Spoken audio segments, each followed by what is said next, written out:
We give you glory, Lord God, and salamat sa pribilehong muli na ipinagkaloob mo sa amin. Patuloy pong ibuhos sa inyo ang iyong presensya sa aming kalagitnaan, sa aming pong pag-aaral ng iyong mga salita. And ibukas mo ang aming mga mata, ang aming mga tenga, ang aming mga puso sa kaunawaan, Panginoon. And naniniwala po kami na be a positive habang siya po ay nagtuturo sa amin. Salamat po. We give you back the glory, the praises, and all the thanksgiving that you deserve. This is all our prayer in Christ's name we pray. Amen and amen. Amen. Praise the Lord.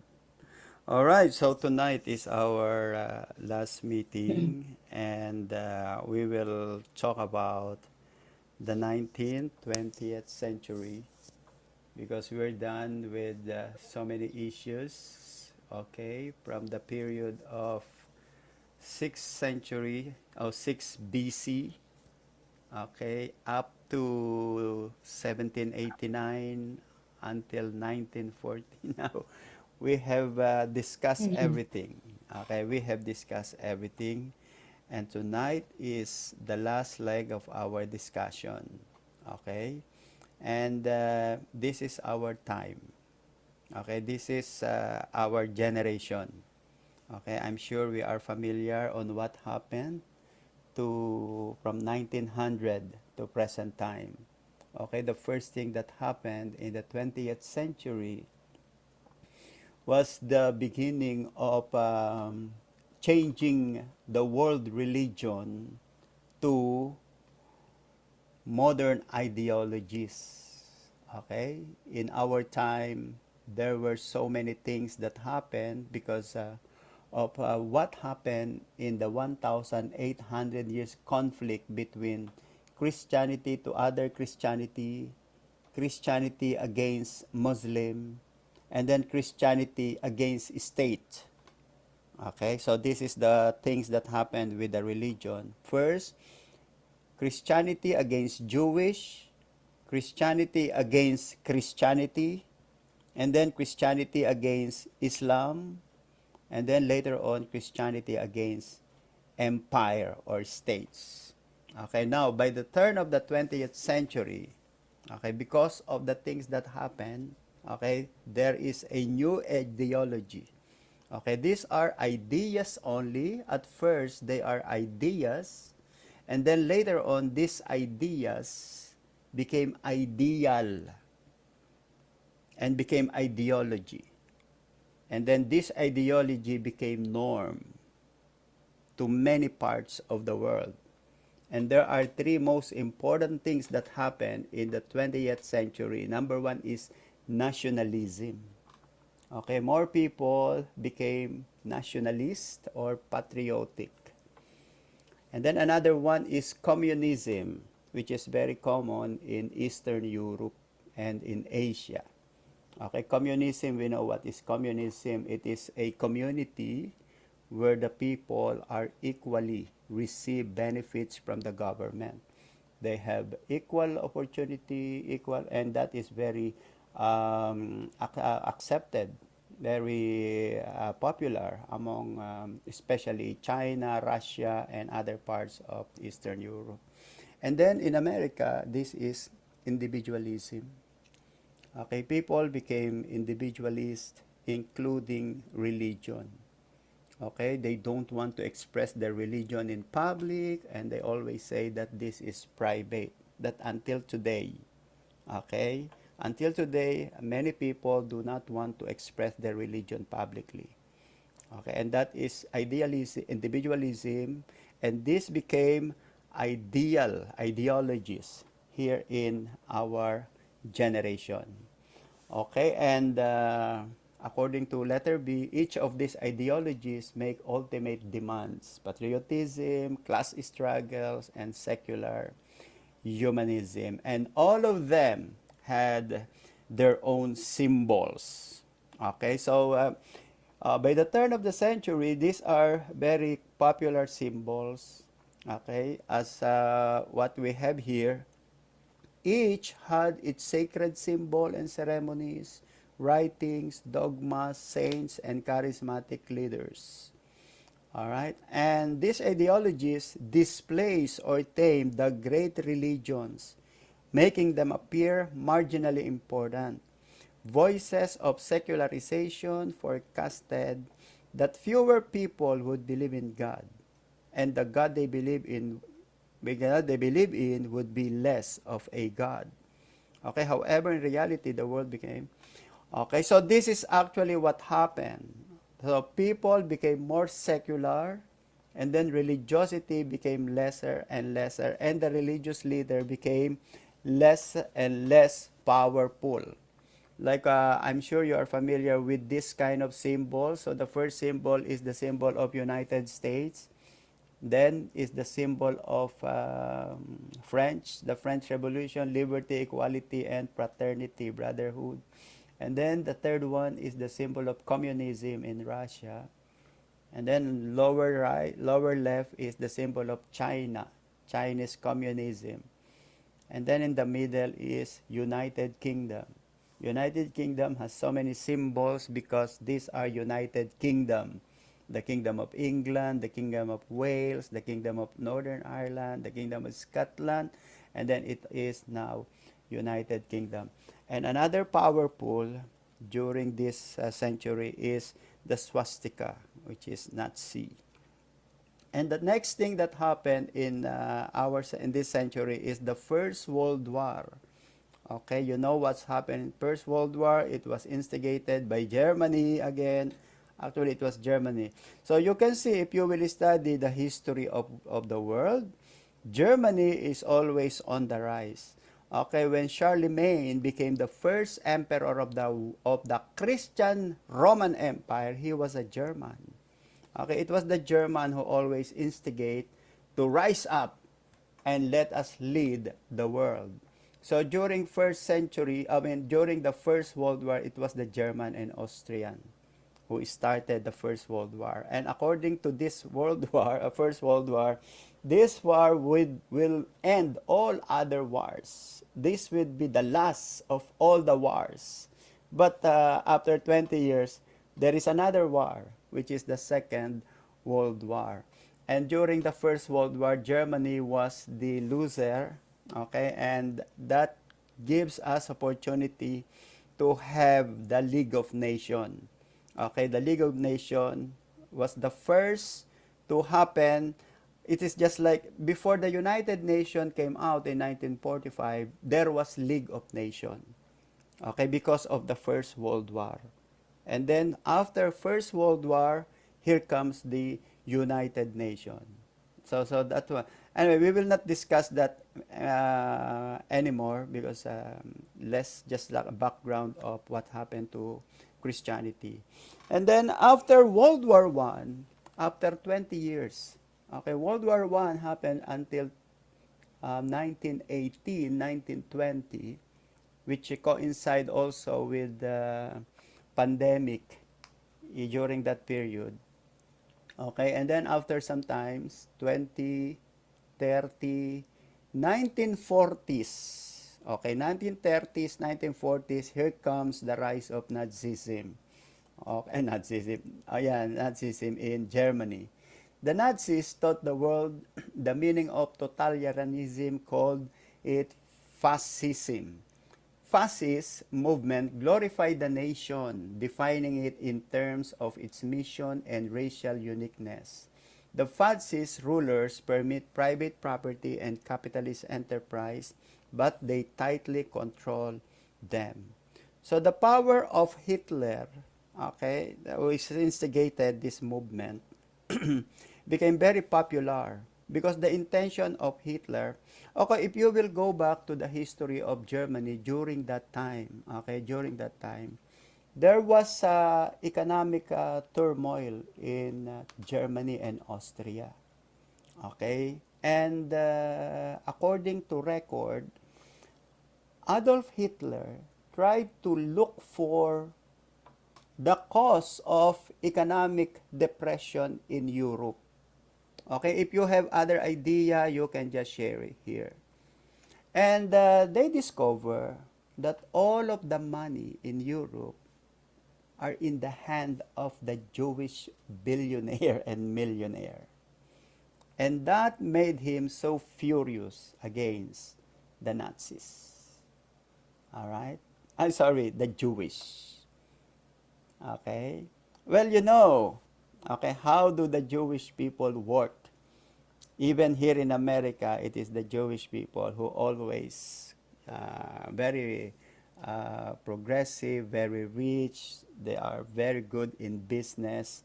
And if you will look at the history of the world, it is always the Jewish people who cause the nation to be prosper. And then the non-Jewish will become angry, they will become jealous, and that leads to anti-Semitism. Okay, so anti-Semitism is not new in time of Hitler. Okay, if, even in Europe, example, some said that the reason why Egypt became very, very progressive during the time of Moses is because of the presence of the Jewish people in Egypt. All right, and in our time, America became very progressive because of the presence of the Jews. In Germany, Germany became very, very powerful and rich because of the presence of the Jews. In England, okay, the things that happened in Germany in 1945 was not new. Okay, there was a similar situation that happened in Spain in 1492, and then in Portugal in 1500, in England in 1500, in Poland so you just study the history of anti-Semitism. Okay, the history of anti-Semitism, you will see that there was only an event like this, like what happened to Hitler. They will allow the Jews to do business, and then later on they will discover that all businesses are controlled by the Jews. All right? And it is the Jews who handles all the money and businesses in the country. And then here comes the Gentiles. They will get jealous, and then they will start to persecute the Jews. And that was exactly what happened during the time of Hitler. Okay? So, in fact, Hitler has confiscated all the golds and the monies and the business of the Jewish people in Poland, in Austria, in Germany. Okay? And that is the reason why Hitler wants to eliminate all of them. Okay? And then he became the chancellor of Germany, and then he abandoned the goal of enlightenment, which is the individual freedom and tolerance. That is actually what happened during the Second World War. And then Hitler was not actually German, but he was Austrian, and Germany and Austria during that time was one kingdom. All right? And then what happened to the Christians? That is a very, very controversial issue. Okay? What happened to Pope? What happened? What was the voice of the Pope when Hitler began to kill the Jewish people? All right? So accordingly, the Pope was not very vocal to defend the Jewish people. All right? That's why the Jewish people were raising their voice right after that the Christians in Germany and in around the world, and even the Pope, was silent when Hitler began to gas 6 million Jews in Europe. All right? But according to Hitler, the Christians had missed the point of Jesus' teaching. Okay? And they said that there is something wrong with the teaching of the Christians. Okay? For siding with the Jews. Okay? Hitler don't want to believe that Jews and Christians must work together. According to Hitler, if you are familiar with his some of his writings and some of his speeches, I am only continuing the original cause of Martin Luther. What was the cause of Martin Luther? To confiscate and destroy the Jewish people. That's what he said. All right. Okay, so what happened to the Christians in Germany? Well, of course, they were divided. They were divided. Some sided with Hitler, but some sided against Hitler. Okay, number one is Karl Barth. Okay, he was a theologian, and he has written a book titled the Declaration. And he called the German churches to back to the central truth of Christianity and reject the totalitarian claim of Hitler. Another one is Dietrich Bonhoeffer. Okay, we discussed that already. The Cost of Discipleship spoke about costly grace with commitment and sacrifice to God and His Word in mind. According to Dietrich Bonhoeffer, when you accepted Jesus Christ as Lord and Savior, your next goal is to die for Him. You are called to die for Him. And He did. He did die for the Lord Jesus Christ because He fought against Hitler.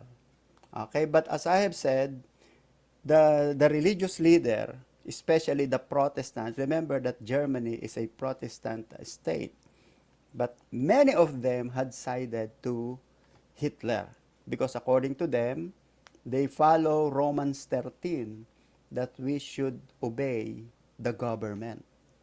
Okay, we should obey the leader of the government. Okay, but of course, they are disunited. All right, so that's what's happening in Europe. Okay, so while Hitler was trying to kill all the Jewish people, remember that there were 6 million Jews and 5 million gypsies has been called, and almost 1 million LGBTs were destroyed and killed in Europe. Now here comes the Christians. The Christians are divided. All right. And do you have anything to add? Do you have anything to add? What happened to Second World War? Do you know anything about that?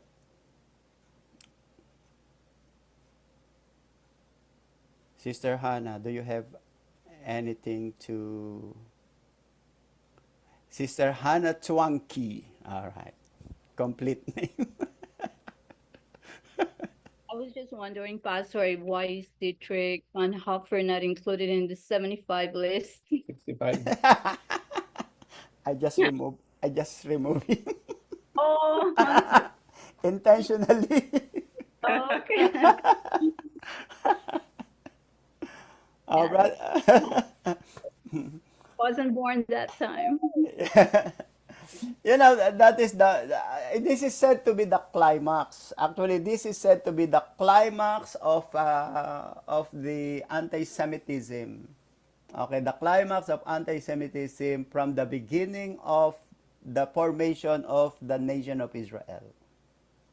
Okay, Hitler's time is the climax.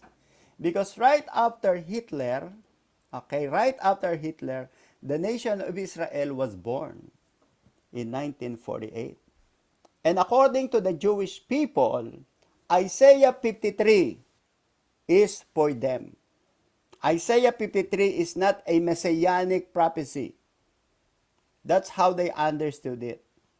For them, according to them, we are the Holocaust. The word Holocaust means sacrifice, animal sacrifice. That's the meaning of Holocaust. And the animal sacrifice or the sacrifice during that period are the Jewish people, 6 million. The purpose of sacrifice is for the forgiveness of the whole world.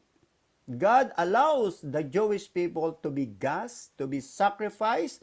This is for the forgiveness of sin of the world. And then since then, Isaiah 53 became a theology of many Jewish theologians. That Isaiah 53 is not for a person, but for a nation, which is the Jewish people. And we have been sacrificed, we have been a victim from generation to another generation. That's how they claim it. And according to our history, well, if you will look at the Bible, there will still be grandeur anti-Semitism that will happen before the second coming of Jesus. Because the second coming of Jesus will be centered in Israel. Not in New York, not in Philippines, not in Europe, but in Israel. Okay, that's the reason why I am very particular with, I'm really following what's going on in Israel. Because Israel is the time clock of God.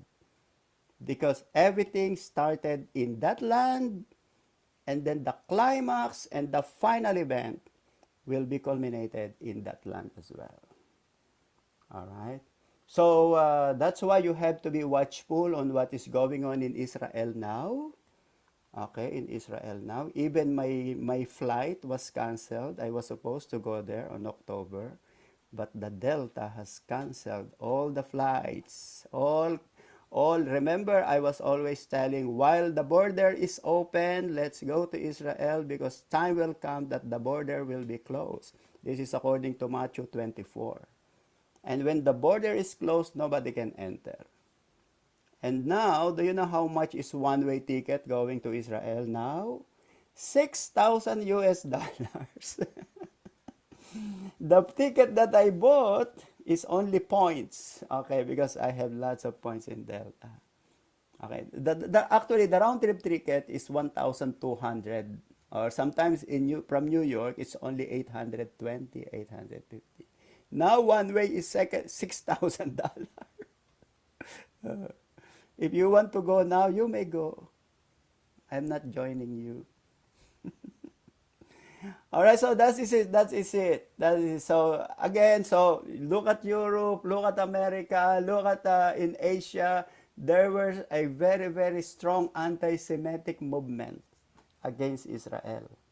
Okay, even in United Nations, because it has been prophesied. Okay, so again, it's not that Israel are evil, or it's not. Well, it's been there. Okay, and if you will look when we study the New Testament in the book of Revelation, you can see that the mystery Babylon, the mystery Babylon, it is not a religion. It is not, some people said that the Antichrist or this is the Pope or this or Islam. No, the spirit, this mystery Babylon is a demonic spirit that controls the world from the beginning of time. It was explained by prophet Ezekiel in Ezekiel 38 and 39. Ezekiel 38 and 39, you can see that the names of the nation, okay, the names of the nation was changed by Ezekiel to Gog of Magog, Torgama, Tubal, Meshech. So those are ancient names in Genesis 10. Genesis 10, and according to Ezekiel, the spirit that controls the evil ancient world is the same spirit that controls our world during the time of Ezekiel, and it will continue to control the world. And then in the book of Revelation, it was explained that the same spirit that controls the past is still controlling our time. Okay, so those nation, those what is that? The seven leg, the seven heads, and then the 10 horns. Those are mystery Babylon. Mystery Babylon is a spirit. Okay, it is a spirit. It is not religion. Actually, it is a spirit that deceives religion. Example: the Roman Catholic was deceived. Islam was deceived. Hinduism was deceived. Atheism was deceived. Christianity was deceived. Okay, you can see the Revelation said, and all people were deceived. All people, regardless of religion. So it is not the Pope that will deceive. They are deceived. The Pope is deceived. The Islam is deceived. The Hinduism is deceived. By whom? By this spirit. The mystery, Babylon. This is it. This is it. And Hitler was deceived because Hitler said that it is wrong for Christians to work hand in hand with the Jewish people. That's his ideology. Okay, that's the reason why he wants to kill, to destroy all the Jewish people, because he said this Nazism is fascism, this totalitarian power, that we have to restore the high racial identity of Aryan race, which is the German race. And he wants to destroy all non-Aryan, especially the Jewish people. Okay? And he was almost successful. Okay, he was almost successful to do that. But of course, God has a plan. All right. So the result of this is the nation of Israel born. Okay, was reborn after how many years? From 63 BC. Can you imagine? From 63 BC, the land of Israel was controlled by Rome. And then after 63 BC, the Byzantine. After the Byzantine, the Arab. After the Arab, the Crusaders. After the Crusaders, the Mamluks. After the Mamluks, the Ottoman. After the Ottoman, the British. After the British, the independence. Okay? So, there was no Israel, independent country in Israel from 63 BC until 1948. For the first time, the nation became independent. And that is a sign, according to Jesus in Matthew 24 or 25, that is a sign that when you see the fig tree began to sprout, that is a symbol, that is the thing of Jesus. That's why Israel is the biggest sign of the second coming of Jesus Christ. Okay, the second coming of Jesus Christ. Israel, the nation of Israel. Okay, now, last year we were there, and I always said to the pilgrims that the only things that they are waiting for is the return or the Messiah. Okay, that's what they are waiting for, the Jewish people. Everything is ready according to them, except the Messiah. We are ready to welcome the Messiah. Okay, now the Messiah will come not in peacetime. Remember that. According to the prophets, the Messiah will come not during peacetime, because the appearance of the Messiah is destruction. It is day of darkness. It is thick cloud. That's how the prophet describes the coming of the Messiah. Of course, they don't know whether it is first coming or second coming. Now, during this period also, there was a Russian Revolution. So those are the things that happened. Okay, so there was an independence in Israel, and then Germany lost the war, and then Russia became communist, and then Vladimir Lenin has led this nation and adopted the ideology of Karl Marx, and then it became so communism. Okay, and then what happened to the Russian Orthodox Church? Okay, remember that the Russian Orthodox Church is a very religious group also. Okay, and then the Russian Orthodox Church was closed by Vladimir Lenin, although he allowed him to operate, but he confiscated all of the properties of Russian Orthodox. Okay, this Lenin. Okay, but after the Second World War, okay, okay, so of course Hitler was, I don't know, he said, some people said he committed suicide. Okay, but the Russia became alliance with France, with Great Britain, with America, and then they became a partner to fight against communism. Nazism. And then Germany became the loser during the Second World War, of course, including Japan. And the most devastated nation, accordingly, is Poland and the Philippines because of bombardment made by Japan and America. All right, and then praise the Lord because right after the Second World War, okay, Christianity was so devastated because thousands of clergymen, pastors, and priests were persecuted and killed, and many were uprooted from their homes, and many Christians lost their lives. But after the Second World War, here comes the revival. Okay? In fact, during the Second World War, many Christians believe that Jesus Christ will return because according to them, this will be the fulfillment of Matthew 24. That there will be war, rumors of war, you know. So there are many Christians who believe that the Messiah will be coming during that period. But still, Jesus Christ did not appear. Can you imagine?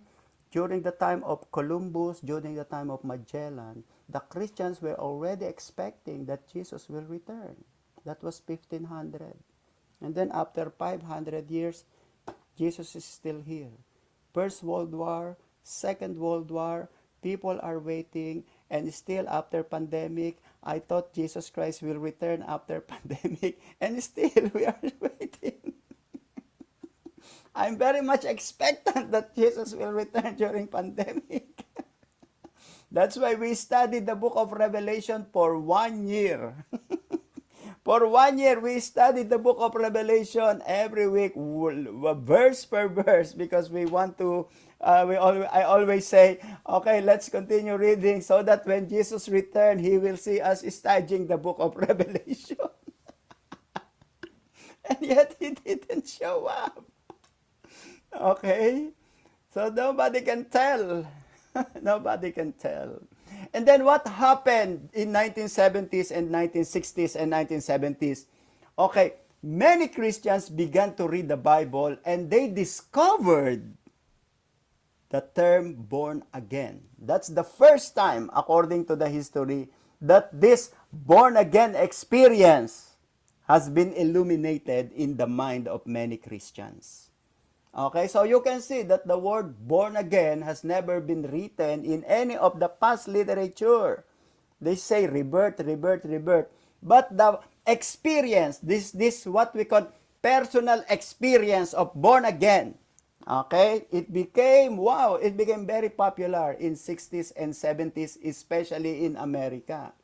Okay, and who were the promoter of this? Not only the religious leader, even politicians, even the sportsmen, even the entertainers have been born again. And they became very vocal to speak about their experience in born again Christianity. So Christianity became very, very popular in born again experience. I remember when I was in high school, there is a very popular song entitled, "In You I Am Born Again." All right? I do not know yet what is the meaning of born again. But there is a song, a very popular song, "In You I'm Born Again." All right? And then when I got born again, for me that song is a blasphemy. Because it is not I'm born again with God, but I am born again with your love, you my sweetheart. Okay? It's wrong. Okay? And then what happened to the mainline Protestant? Okay, so the conservative also experienced this. Okay, they experienced this. And then another important things that happened in the 60s and 70s is they gave emphasis on the authority of the Bible. Okay, Bible became authoritative. Okay, and then the Christians, they began to talk about the Orthodox Christianity, the doctrines, and then the personal commitment with Jesus Christ. And of course, the most important is the born-again experience. Okay, so now, as I've said, look what happened to us. Look what happened to us. Okay, now, when we say, how do you know if a person is a true believer or not? Our first answer is born-again experience. If there is no born again, you are not a true Christian. Why? Because Christianity is relationship with God. Okay, that is our confession. And then we always say to our church, this is not non-denominational, non-sectarian, full gospel fellowship. All right? Because we want to emphasize the importance of Bible. We want to emphasize the importance of Jesus only. Okay? Trinity. And then the born-again experience. Okay? So these are new terminologies that happened during this period. Okay, so even the Baptists spoke about this, and then we say, I don't have religion, I have Jesus. Okay, so this is the result of this. Well, because of the unity of many Christians. Okay, so, and there is a renewal. Okay, it was led by Billy Graham. Billy Graham is very, very popular. He became the household name because of his powerful preaching. Billy Graham was a Baptist. Okay, he was a Baptist, but his preaching is so powerful. Okay, and millions of people became born again because of Billy Graham. Okay, Billy Graham went to India. When he was in India, he said, the Hindu opposed me. The Hindu opposed my preaching.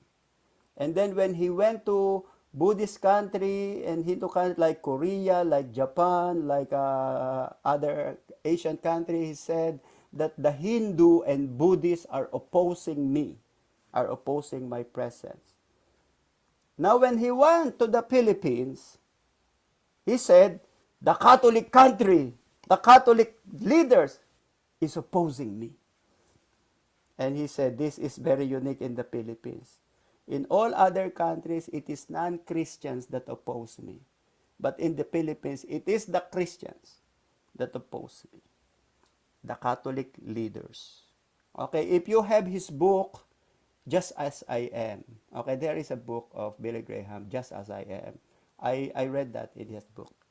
He said it is the Catholic leadership that oppose. The president agrees. Actually, I was in elementary during that time, and my brothers and sisters were there in Luneta, and they attended this.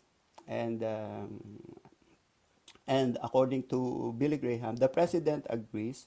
I think it's President Marcos, but the religious leader, the Catholic leader, doesn't want me to be there in the Philippines.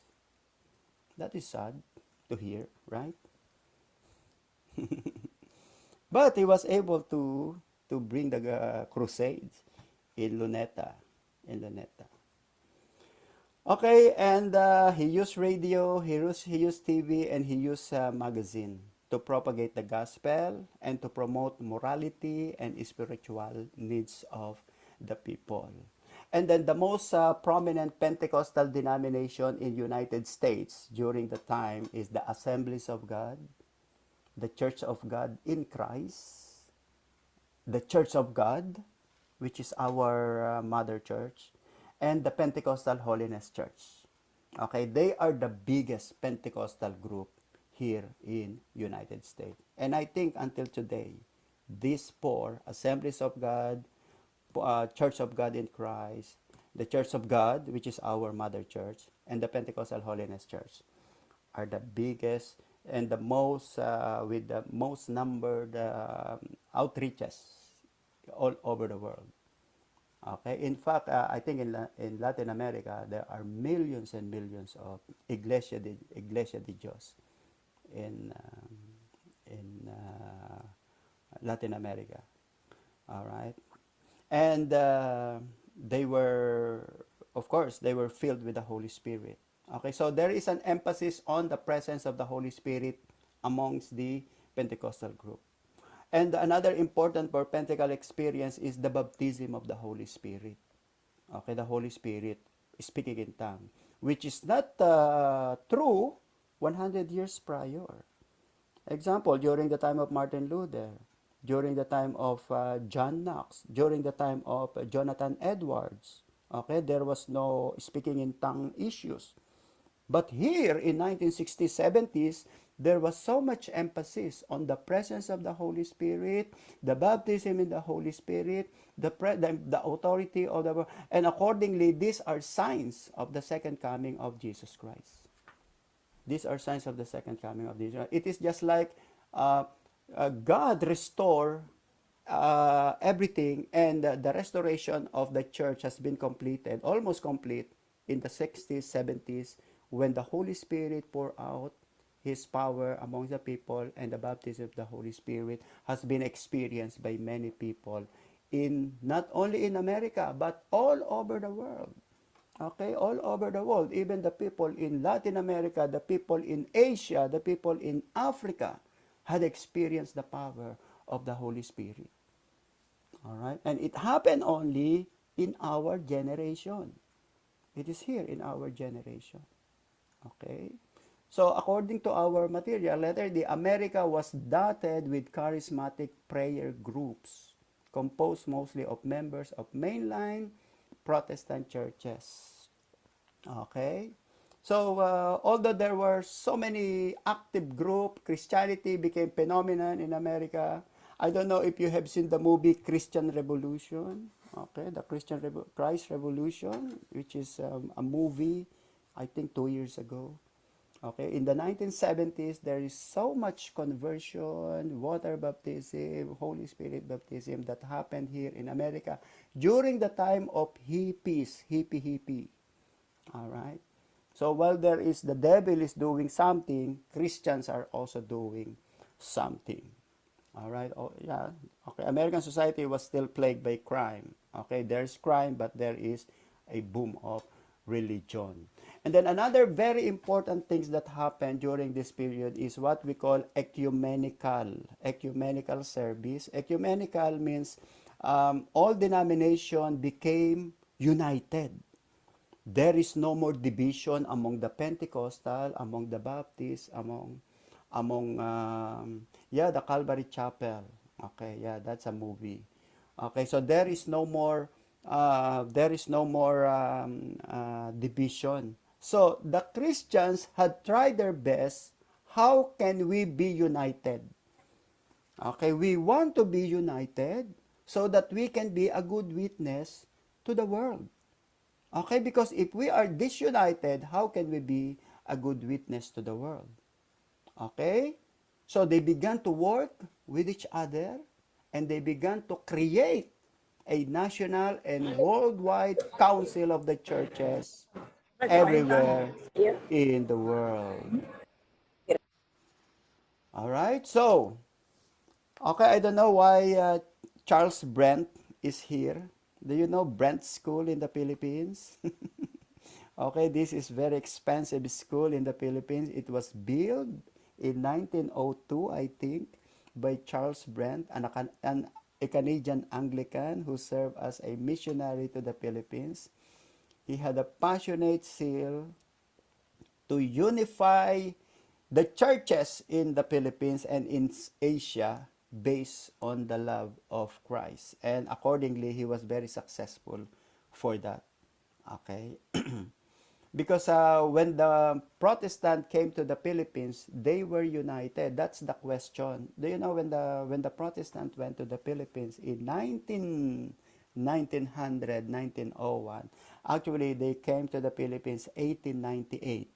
Okay? And then they start to evangelize the Filipinos. Now, the question of the Filipinos is this: how come that the Catholic is only one, but the Protestant are disunited?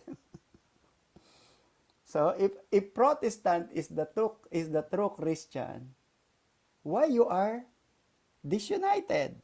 Why there is Baptist, why there is Methodist, why there is Presbyterian? Unlike the Catholic is only one. Wherever you go, you are Catholic. But how come that the Protestant, the Baptist cannot go to Methodist, and the Methodist cannot go to Seventh-day Adventist? All right? So that is the question of many Filipinos. And do you know what is the answer of the priest? The priest said that they are from the devil. They are not from God. All right? So after Second World War, what happened to this ecumenical movement? They began to organize, okay, and they began to form an assembly. And the first assembly that happened was in 1948 in Amsterdam. And the theme is man's disorder and God's design. The purpose is to unite all Christians, Protestants from around the world. That is the purpose of ecumenical assembly. Okay, so what happened? There are 147 denominations from 44 countries. Okay, the purpose is how can we be united so that we can be a very strong force to bring the gospel to the whole world. What is that to us? It tells us that in the last days, that is what God wants. Although the Christianity was disunited and Christianity was not that powerful, in fact, Christianity became a bad testimony. Okay, but this time after Second World War, Christians has decided to unite themselves so they can be a good witness, regardless of denomination. Even the Seventh-day Adventists, but according to our record, Roman Catholic, Russian Orthodox, and some conservative evangelicals were absent. They don't want to join this because Roman Catholic wants to have his own assembly. Russian Orthodox wants to have their own assembly. And then it was repeated in 1954, 1961, 1968, and 1975. It tells us that the Christians are persistent. They are very persistent to unite the Christians all over the world. Okay? And I believe this is a work of the Holy Spirit. And then another issue. Okay, so we talk about ecumenical movement or ecumenism. And then there is another issue that they want to form. It's another group, and they call it denominational merger. What is merger in business? Merger is a one company, two companies became one. All right, remember in business when we say go to merger of example two banks. Okay, one bank, Bank of America and Bank of England, they became one. Okay, that is what we call merger. Now here, the churches try to do that. They merge the church, two, three churches, and became one, so that they can be a big force. Okay, they can be a big force to bring the gospel to the world, to attract the world, to attract the people. Okay, including Methodist, Presbyterian, okay, and other congregation. But the problem with them is their doctrinal differences. That's why there was an assembly. That is the purpose of assembly, so that they could mix and bend and mend and fix the doctrinal differences. And then in 1974, okay, maybe some of you are already married by this time. All right, 1974, the World Evangelization Meeting in Lausanne, Switzerland, gave clear evidence of a new maturity in evangelical views of Christian unity. Look at that, 2,700 participants from 142 evangelical leaders under chairmanship of Billy Graham affirms that the church's visible unity in truth is God's purpose. Their goal was restoration of evangelism to its central place in the mission of the church with the hope that unity would follow. So according to some Christians, Billy Graham is the Paul of our generation because he was able to unite the whole Christendom or the whole Christian group. All right. So again, so you can see the major purpose is always restoration of evangelism. Okay, they want to be united so that they could be a good witness. All right, they want to be, to have an ecumenical unity because they want to be a good witness. All right, unity, ecumenism, for the purpose of what? Evangelization. All right, evangelization. So evangelization is the name of the game in 60s, 70s, 80s. And as I have said, we are the result of that. You are the product of that. All right, and then another important things that happened during that period is the Council of the Catholic. While the Protestants have their own council and assembly, the Catholic has decided to have their own council, and they call it Vatican II. Okay, what was the history behind Vatican II? Number one, in 1545 to 1563, the Catholic condemned Reformation and the Protestant. They also condemned the Protestant Bible. What is the Protestant Bible? The Bible that we use without the Apocrypha. Remember that the Catholic Bible has 7 Apocrypha. Now when the Catholic Martin Luther removed the 7, the Catholic condemned our Bible. Okay, according to them, the Bible that we have has missed 7 other books. But we believe that they are not inspired by the Holy Spirit. So that's the first thing that they did in 1545 after the Reformation. And then in 1869 to 1870, there is what we call the First Vatican Council.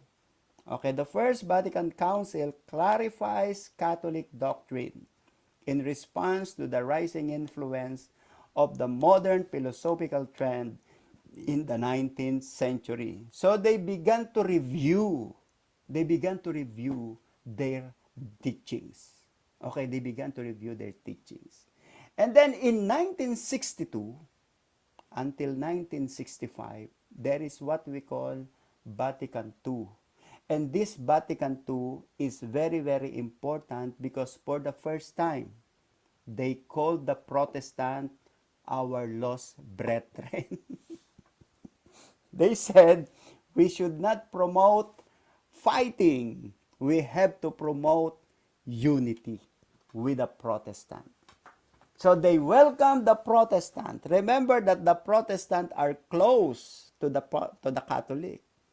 They don't want to talk to the Protestant from 1545 to 1965. They don't want to talk to the Protestant. But in Vatican II, for the first time, they opened the door to Protestant. Okay? And then what happened? That begins this interfaith. Okay? Aside from ecumenism, okay, when we say ecumenism, it's only a denomination, only Protestant. Okay? But when we say interfaith, it means it is sect.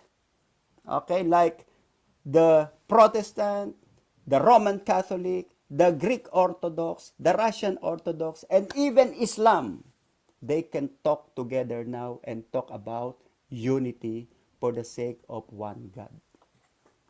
All right, that is the meaning of interfaith.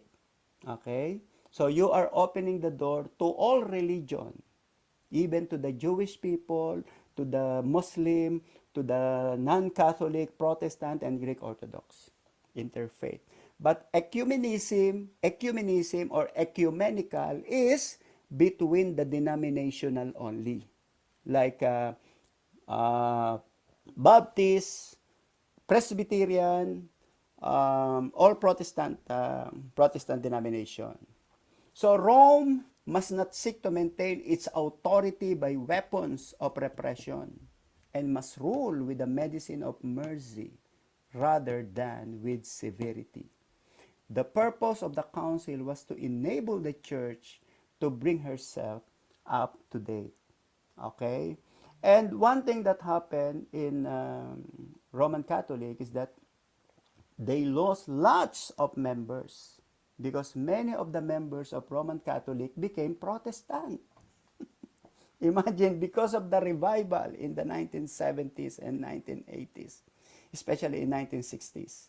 Because of this revival, many Roman Catholic was transferred to Protestantism. They became born again. And I believe all of us here, maybe all of us in this study are originally Roman Catholic. And then we became born again. So we transferred from Roman Catholicism to Protestantism, which is Pentecostal. And there are two conflicting views during this period. So the Catholic has, remember that we are in Vatican II. Some group call themselves conservative and some group call themselves progressive. Okay, for the progressive, they want to modernize Roman Catholicism. But for conservative, they want to retain the conservative attitude of Roman Catholicism. And what happened? What happened during the Vatican? Okay, so who got the power? Progressive, because in progressive they want to modernize Roman Catholicism. They want to change the liturgy, the mass, from Latin to vernacular language. So if you are English speaking country, you can say the mass in English.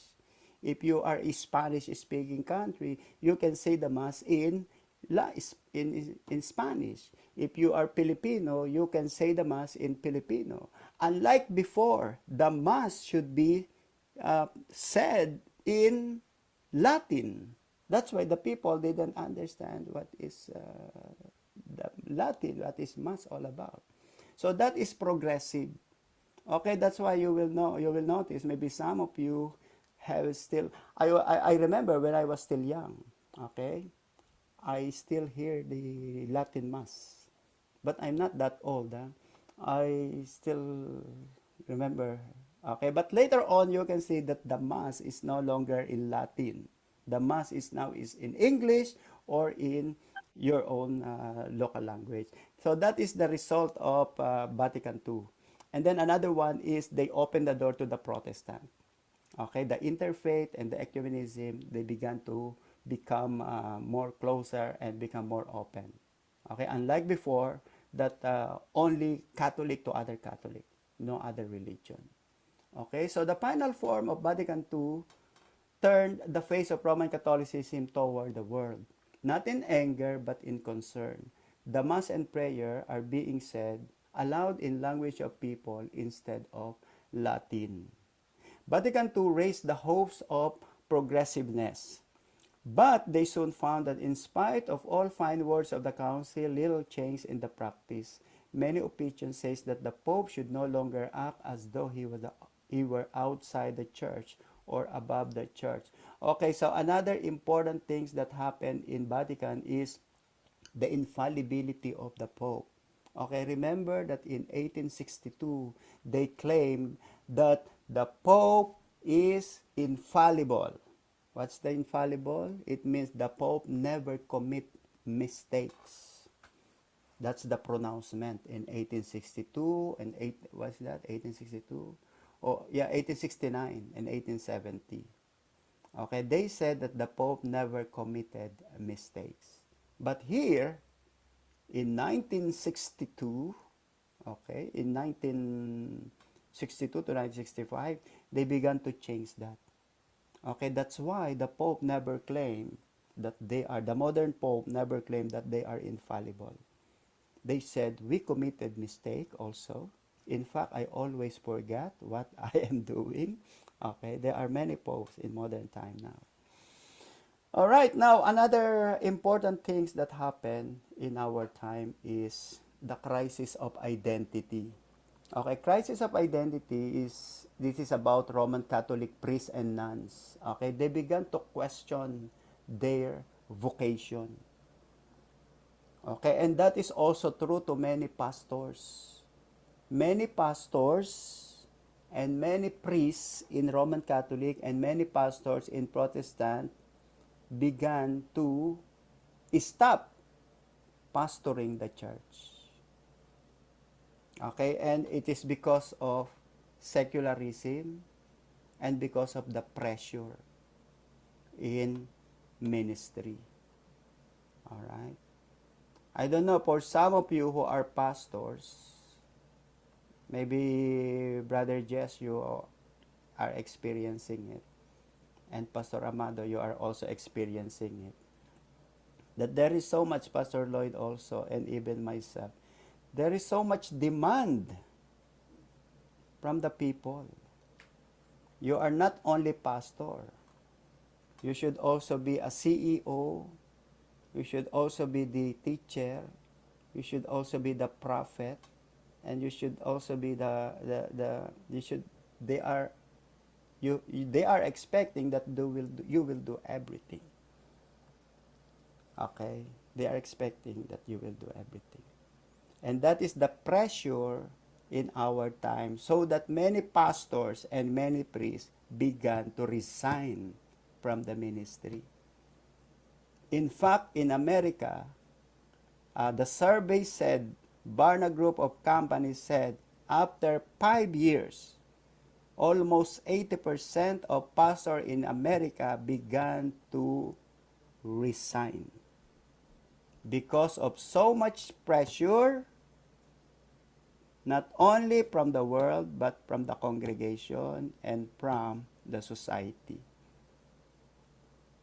Okay, that's why we have less and less and less students in the seminary, both in Catholic and Protestant denomination. Okay. This is true. For sure you are experiencing that. Those pastors in the Philippines, okay, if you experience those pressures, you are not alone. All right, you really need to be strong, and you really need to empower yourself. The question is, how did the Lord empower His disciples?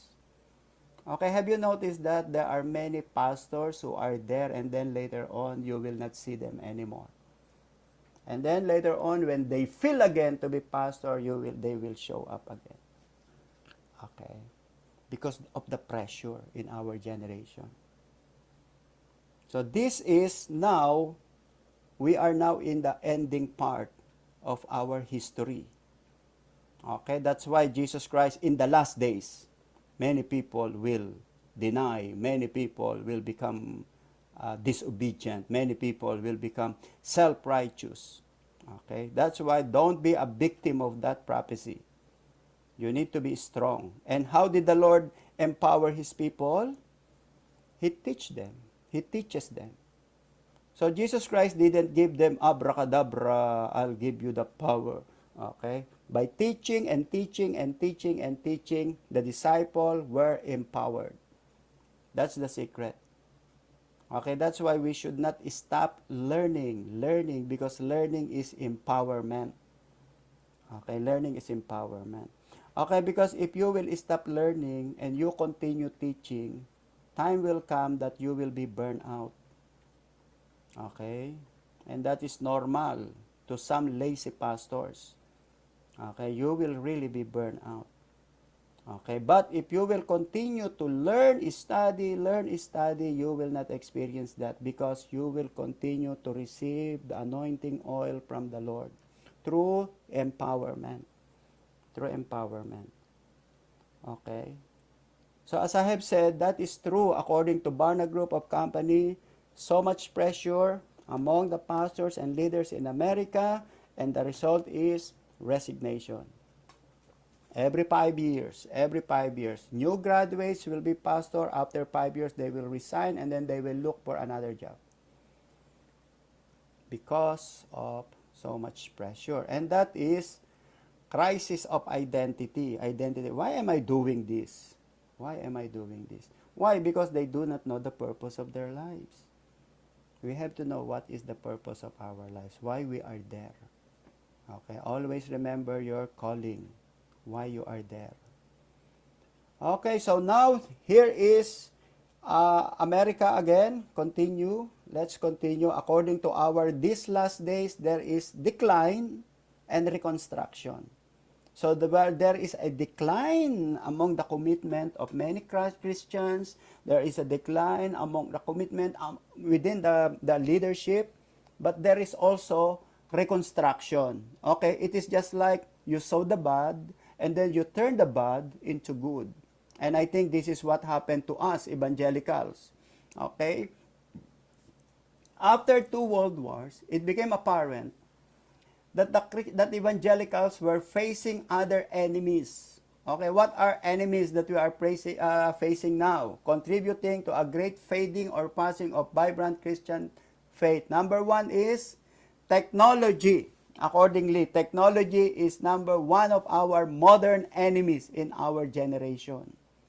Okay, technology plays a part in the daily lives of Westerner that would be hard to imagine just a few years ago. It is part of globalizing tendency that is changing business and creating a common culture. Okay, especially the aging pastor. They couldn't cope up with technology. They still follow the old school. All right? They said, if you don't bring your Bible in the church on Sunday, you are of the devil. Why? Because they want to impose the 1941 technology in the church. All right, so that is the dilemma of many people who are not coping up with the technology. Okay, another problem with Christianity in our time is secularism. All right, like the K-pop expansion, the music. Okay, look what happened to John MacArthur. What is the complaint of John MacArthur? The complaint of John MacArthur, who is very old now, is that the music of Pentecostal group are very secular. He said very, very secular. They always say, fire, fire, fire, now, now, now. And he was so stumbled with this kind of music. I really love John MacArthur. I love his teaching, but I don't believe on his idea about this. Well, because he cannot cope up with modern. Okay? Look what's happening in the music in our generation. So in order to bring people, you cannot impose hymnal of 1921 to the modern people of 2021. You have to play with the dance. But Christian language, Christian lyrics. All right? Even though it is fire, fire, fire, Christ, Christ, Christ, now, now, now, as long as Jesus is exalted, we don't see anything wrong with that. Because he wants to sing, by the hill far away, in the old rugged cross. You want to bring 14, 18 years old singing 1921 songs? You see, that's the problem. That's the problem. And he still doesn't like women to preach. He hates women to preach in the church. He said that women, again, in Hong Kong, all members are women. In Singapore, all church members are women. In Saudi Arabia, all members are women. Does it mean that there should not be one who will speak and preach the Bible because you are women? All right. So you have to know what is going on around. Okay? The Bible is there, yes. But you have to see what is going on technology-wise and then the society. Okay? You cannot say, oh, there should be no preacher in a all women. So what's going to happen to an all women congregation?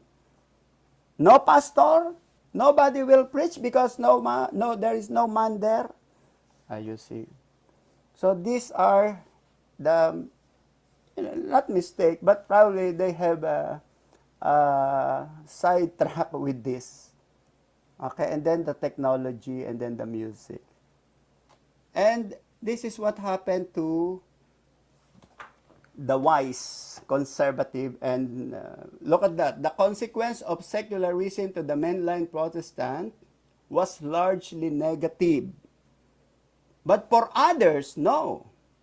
However, to the conservative Protestant, evangelical, fundamental, was generally flourishing. For those people who don't want to adapt the modern society, the present time, it's really negative. But for others who are adopting it, your church will flourish. Okay? Because you can use technology to propagate the gospel. You can use the modern style of music to win the people unto the Lord. All right? And as I've said, this is the mistake here in Western Christianity. There is a decline, but there is a reconstruction.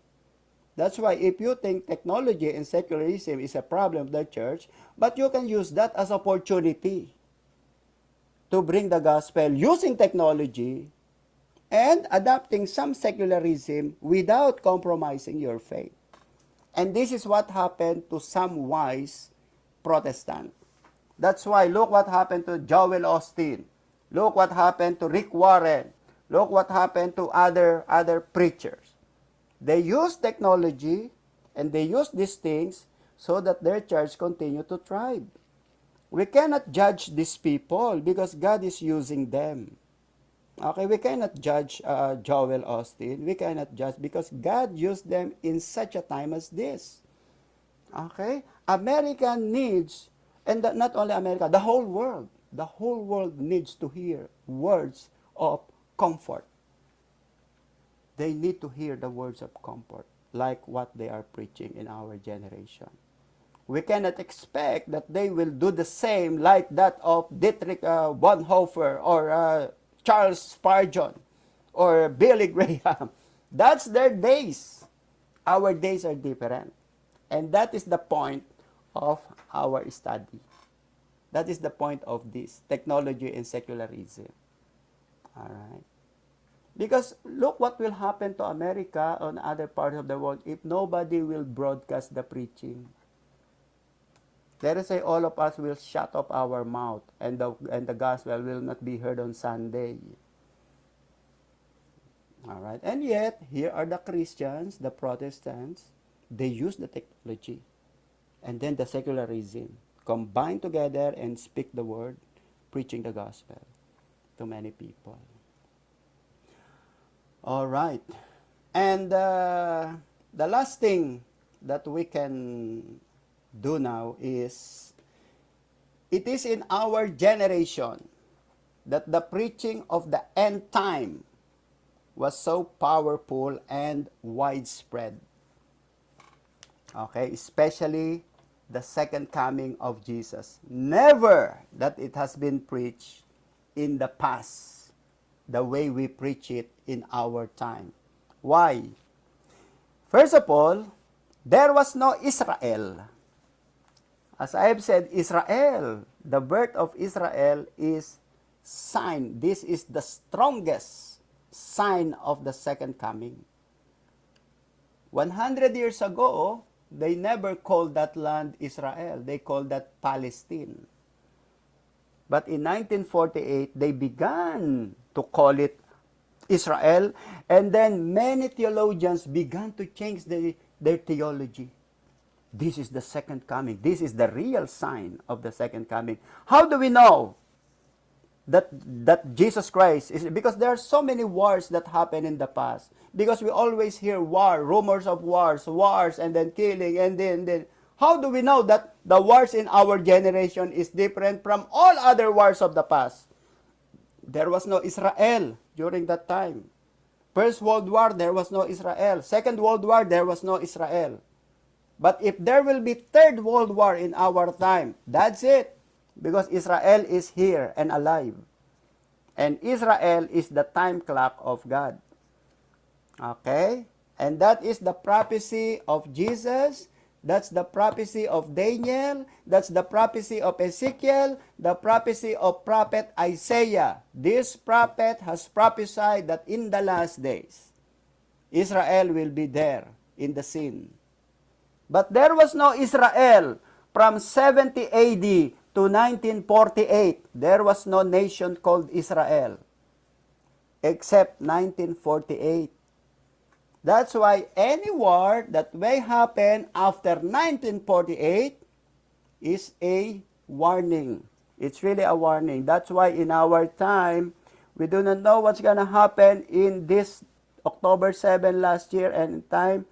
Maybe, I don't know what will happen if President Trump will win or will lose. We do not know. Because many theologians and many teachers are waiting for the result of American election. Okay? You see, it's really very exciting. According to our materials, first, okay, evangelicals have three responses to the encroaching secularism. Number one, first, their faith is rooted in the speculative anticipation of the end time. Two, at least the beginning of the end time. The increase in evil and moral failure in society is a sign that rapture would happen soon. So, and that will be the end result of church history. And be sure that you will be included in the rapture. Then we will know who is who in the Lord, in Christianity. It is only the rapture that will determine. Right now, we do not know yet. But on the rapture, we will know who is who in Christianity. All right? That's why my question is, where is the Church of Jesus Christ now? When it was started in Caesarea Philippi, when Jesus said to Peter, I will build my church and the gates of hell shall not prevail against it. Okay, and then it started from 1 Jesus, and then 12, and then 70, and then 120, and then 3,000, 5,000, and then multitudes, and now billions and billions of Christianity. There are 2.1 billion Christians, regardless of denomination, all over the world. 2 billion. Okay, now, who among these 2 billion will be raptured? That's the question. Those who will be resurrected and those who will be raptured. That's the true Christians. Okay, that's the true Christians. Right now, we cannot say yet. But let's wait on the rapture, on the resurrection, and the resurrection of the dead. Letter B, second, ministry and mission alike must be given to preparing souls before the end time. So the purpose of evangelization, the purpose of all these assemblies, the purpose of all these tele-evangelists, that we have Billy Graham, we have Joel Austin, we have Creflo Dollar, we have in the Philippines, Eddie Villanueva, we have Kibuloy, we have Andating Daan, we have in everywhere in the world. Those are proclamation of the Bible. And I believe God can use good and bad preacher to trigger the hearts of all people everywhere in the world. Okay, whether this is Kibuloy or Andating Daan or Eddie Villanueva or who is that, Commander Aguila? Okay, all right. No matter what, God can use them to touch the heart of the people that they may make themselves prepared. Okay? Okay, so end time, exciting. Actually, you can see that the end time, okay, the last chapter of Christianity is the second coming of Jesus. The glory of Jesus Christ will be revealed. They did not abandon this approach to the future, but they came to sense that they had applied it in dubious passion. All right, so as I have said, my brother, never stop searching, never stop learning. Be sure that Jesus Christ will return in a moment that you are busy in mission, not busy in doing your money-making business. All right? Okay. Third, the battle secular forces on political and cultural domain. Groups like Major Majority, the Christian Voice, the Concern, Women for America, Freedom Council, and others had become extremely active in the political arena with the goal of defending traditional moral values in America and the world. You know, that's the good thing in America.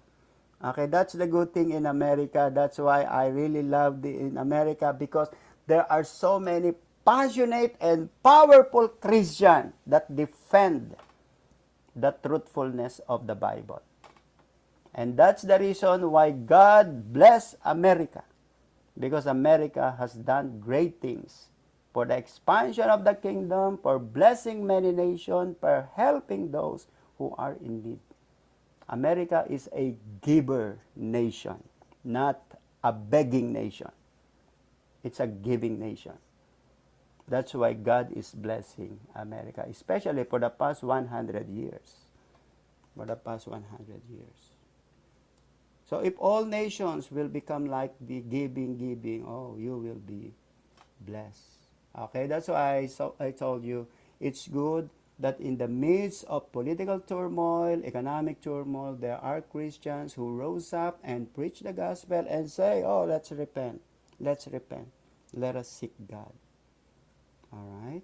There are many good preachers here, good prophets of the Lord. Ongoing struggles. Many Americans claim to have no religious affiliation.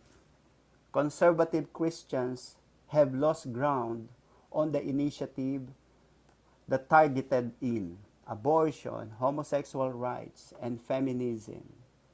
The institution of the family and marriage have suffered, and on September 11, 2011, the American confronted with radical terrorism.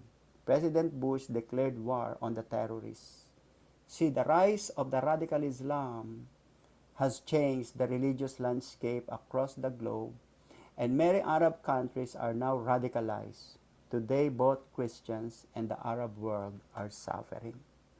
So these are our three struggles in our last generation. Number one, no religious affiliation. Many people don't want to subject themselves in one religious group. They want to be freelancer Christian. Okay? They want to be freelancer. Yes, it should be September 11, 2001. 2001, not 2011. Thank you, Brother Stan. Okay, so three things that we are facing now. Number one, no religious affiliation. That's why people move from one church to another. Okay?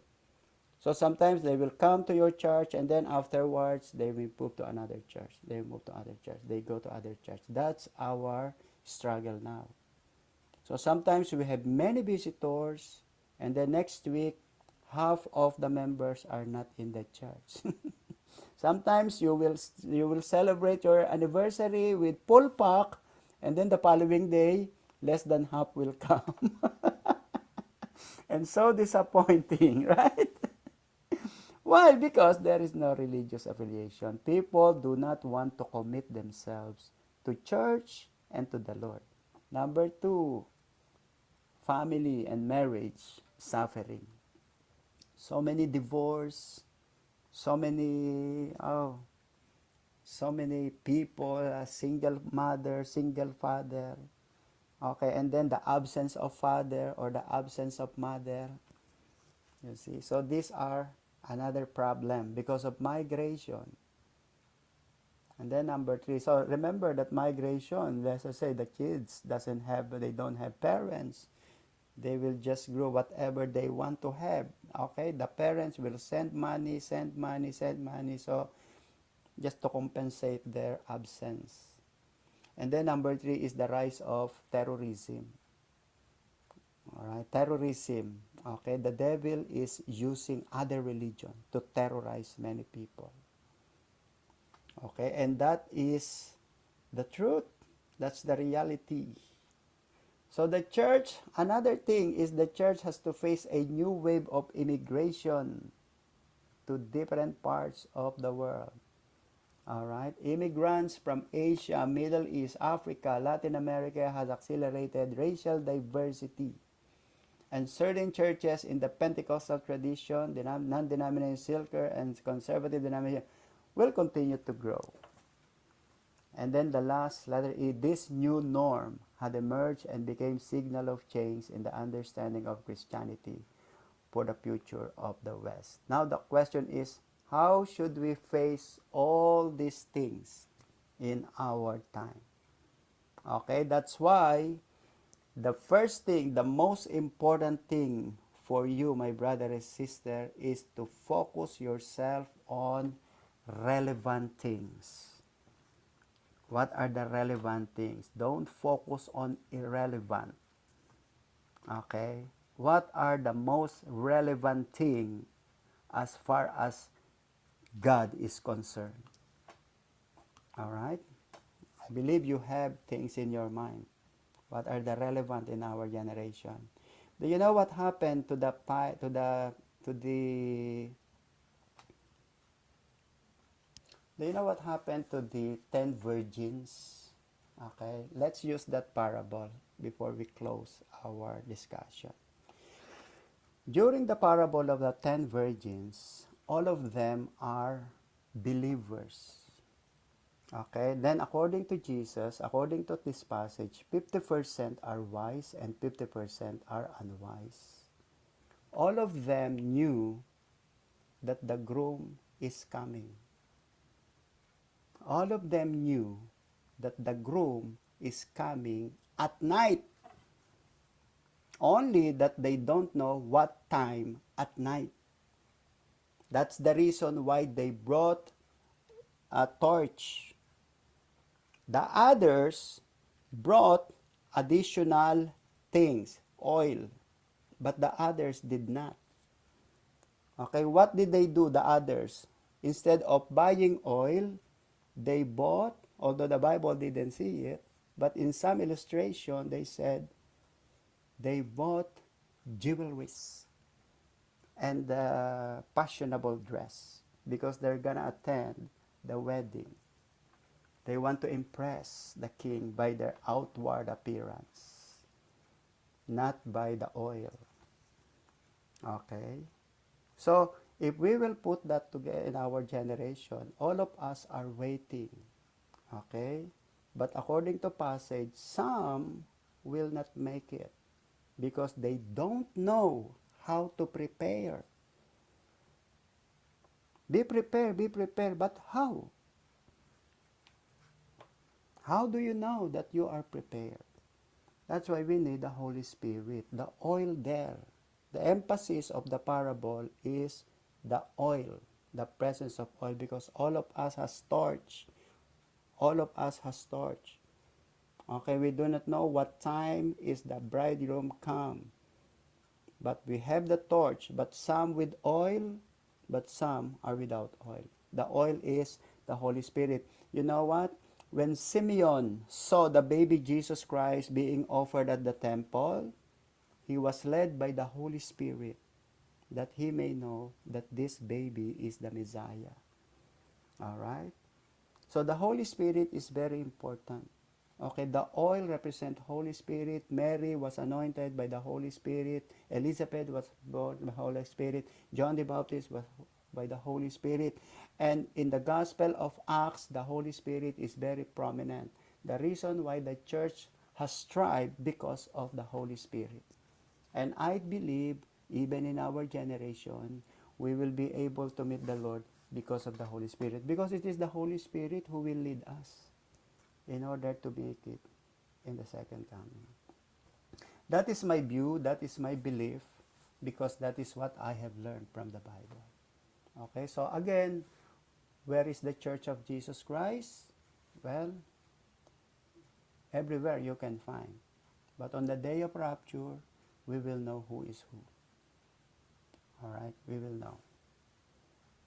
Do you have any question? Sister Tess, let's congratulate Sister Tess. She has just passed her 50. Not 50%, 50.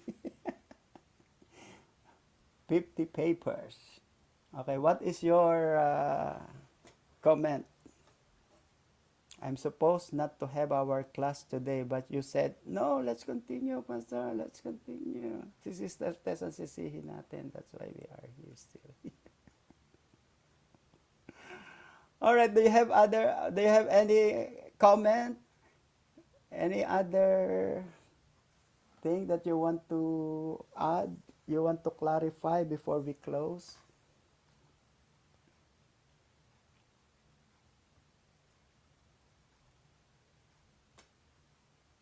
Sister Alma, is it all right? Sister Alma, you made it?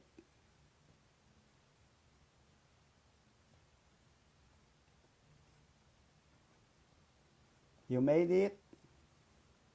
You made it?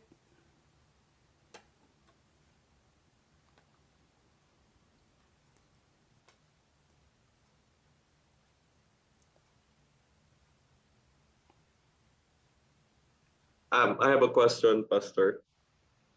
Okay. Um, so Win is yung background of Pentecostal. How do you deal with, because in the church there's mixed background. Some came from Baptist, Methodist, Catholic, karamihan. Yeah. So how do you deal with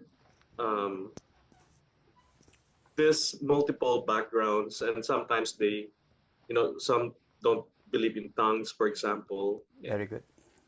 So yeah, because I've experienced that, and Yes, yes. Very yeah. good. Very, very good. Very good, Pastor Lloyd. Okay. All right. So we have to, first of all, we have to teach them. Okay. We have to teach salvation. They have to know. Okay. Salvation must be rooted in our faith. Okay. They have to understand why they have accepted Jesus as Lord and Savior. And then they must learn, Pastor Lloyd, that it's a long journey. It's a journey. Just like church history is a long, long journey, and similar to our experience, Christianity is a journey. And on your journey, you will experience lots of trials and temptations. Now we need the Holy Spirit, our help. Because if you don't have the Holy Spirit, maybe along the way you may fall. You may stop. You got burnout or trials. Remember that according to Matthew chapter 13, the teaching of Jesus to parable of soil. The parable of soil, according to this parable, okay, only 25% made it. The rest. Remember that the purpose of the parable of soil is why 75% did not bear fruits. These are different kinds of soil. 1, 2, 3 did not bring fruits. Only 1, because these are 4. It means percentage-wise, 4, it means only 25% bear fruits. Why do you think they bear fruits? Because they are in the good ground. The others are in the bad ground. Okay? What are those reasons why they did not bear fruit? Number 1, because they are worldly. Number 2, another one is they are they cannot endure sufferings. And then number 3, okay, in the road, they allowed Satan to work in their lives. So if you allow sin, if you allow Satan, if you allow wickedness, you cannot bear sin. You cannot bear fruits, even though you are hearing and hearing the word of God. Number 2, if you are compromising in worldliness, you cannot bear fruit, even though you are always listening to the church. Number 3, if you are materialistic is another problem. So 3 things that you can see there. That's why some Christians are not bearing fruit. Number 1, they allow Satan, wickedness. Number 2, trials. They cannot endure the trials because they are weak in faith. Number 4, they are materialistic. That's why they cannot bear fruit. And then only 25%, only 1, was able to bear fruit because this fruit is in the good ground. So the good ground is in the good church. So be sure that our church is good ground. All right? So if you will teach other things, Pastor Lloyd, they will understand for sure. Because it is not you who will give them enlightenment. It is the Holy Spirit.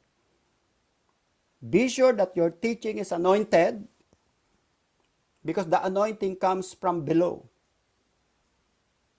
Sometimes, example, Sister Vivian will cook pancit. Mami Nelia will cook pancit. Sister Cherry Ann, Sister Hannah will cook pancit. But how come that the pancit of one sister is more delicious than the other sister's pancit? Because there are more ingredients. Their ingredients is only soy sauce and salt, then pancit. But for others, they have this, they have chicken, they have hot dog, they have this, they have other. That's why it's more delicious. And that is the same thing in delivering the message. Deliver your message with many ingredients. And you can have the ingredients from the Holy Spirit only. That's why some preachers preach, but nothing happened. Because there was no anointing. Only the Holy Spirit can change the heart of people. And that is the secret. Anointing is this. And the anointing comes from, do you know why did the Lord wash the feet of the disciples? That's what God wants from the preacher. It should be from below. The humility, and then the Holy Spirit will fall down. Humility will fall down. Okay. So again, the message is from God. Okay. Okay. So nothing is impossible with God. Okay. So just preach the word. Just preach the word. Preach the word, and be sure that you will be able to explain. Make sure that the people will understand. Okay, not just because we are Pentecostal, that's why this is our stand. No. This is what the Bible said. It is written in the Bible. And all Christians must believe. If we are Christians, we have to abide with this. We have to obey it. Not because we are Pentecostal. And that is the desire of the Christians in 1906.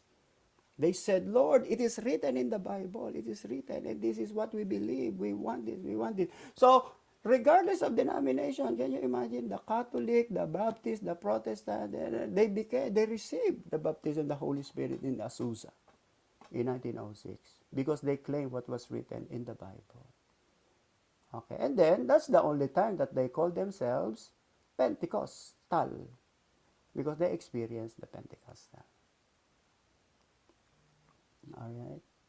Okay, so that's why don't stop learning. Don't stop learning. You can learn more. You can learn more.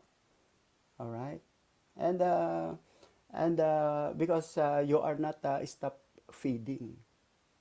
You are not stop feeding. That's why you have to learn. You eat more. Okay, now my question now to you is, okay, when is the deadline of your paper? Where is the deadline? Okay, 2 weeks. 2 weeks from now. All right. Okay, because next Thursday is a New Testament.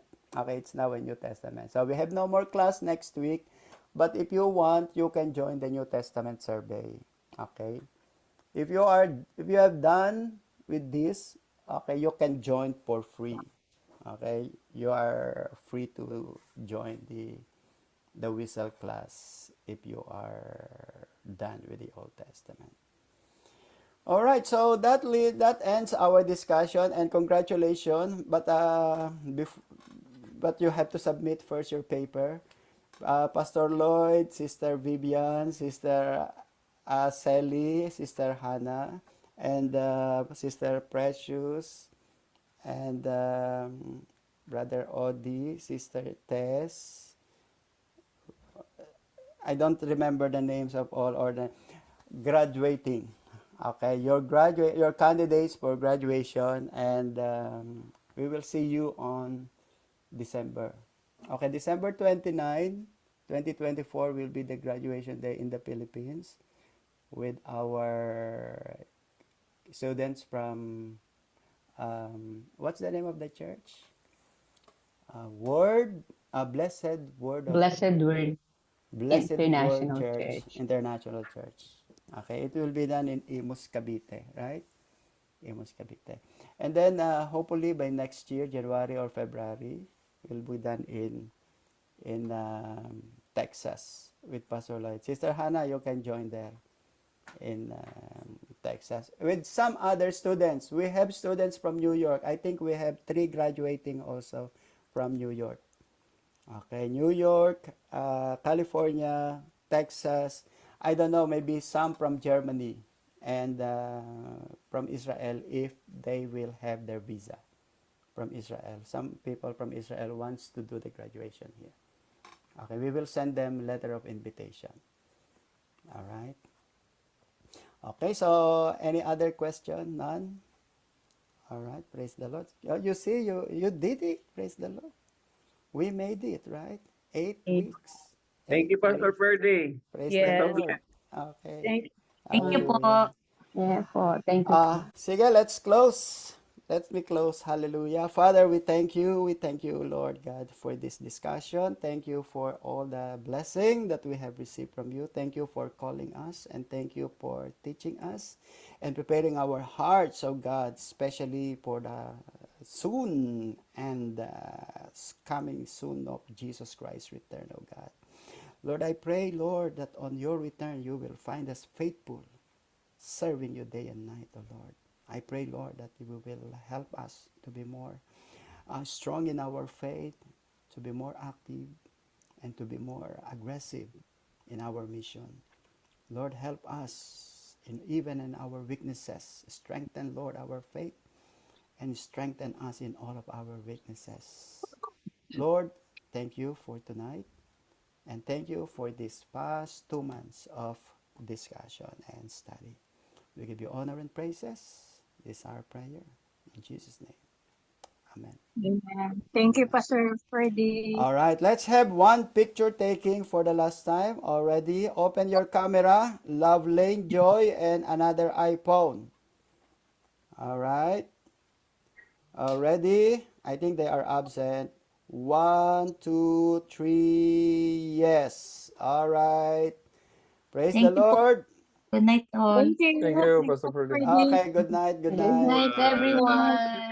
Thank So you, much. Pastor Thank you. Ferdy. Thank you. Thank you. Thank you po, Pastor. I Salamat. think Pastor Wally will talk.